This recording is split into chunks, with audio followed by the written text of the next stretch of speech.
of several countries inhabited by us. However, 2.5 million years ago in modern-day Africa, there lived a certain species of monkeys.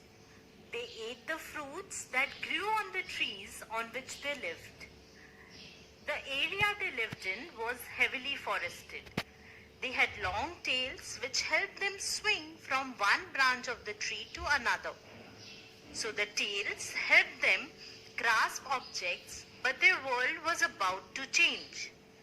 The temperature began to rise dramatically, and due to the scorching heat, many trees began to die out. The trees became leafless and the fruits were no longer available. As the monkeys could not find fruit on the trees, they climbed down from their lofty homes and tried to find food on the ground. While walking on the ground, they no longer required their long tails to grip branches or swing about. Because of the disuse of their tails, gradually over several generations, the tail length got reduced.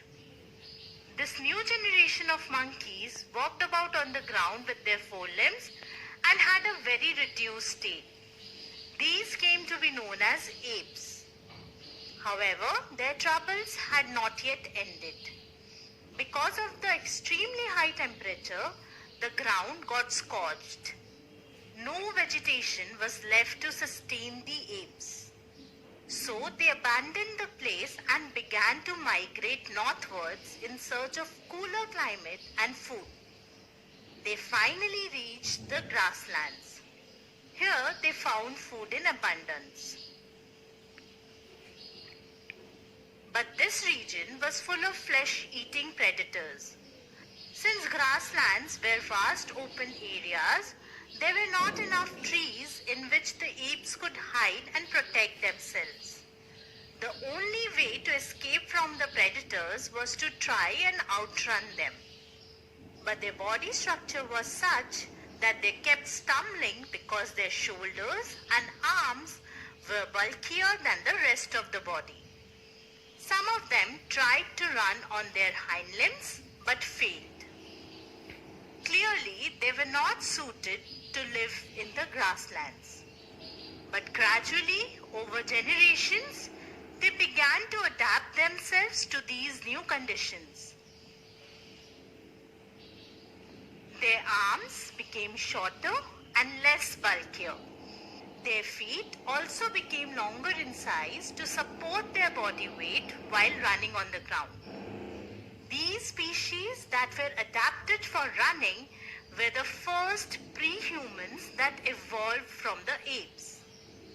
Now again, due to the environmental changes, the grasslands started getting depleted. So they moved out of that area and went towards Eurasia. They went to the new lands where they confronted many different species of wild animals. They noticed a pattern that these wild animals did not attack the humans that stayed in groups or families, but attacked the ones who stayed singularly. So they started living in families. These humans started thinking about ways to protect themselves. They sharpened the edges of wood to make weapons. They also realized that these weapons could be used to kill animals for food. So they started hunting animals. Over generations, their thinking power increased because the size of the brain increased. Now this species of human beings that evolved in Eurasia has a lot of similarities with us, the modern age man. This change that happened from monkeys in the African forest over generations and thousands of years to human beings in Eurasia is known as evolution of man.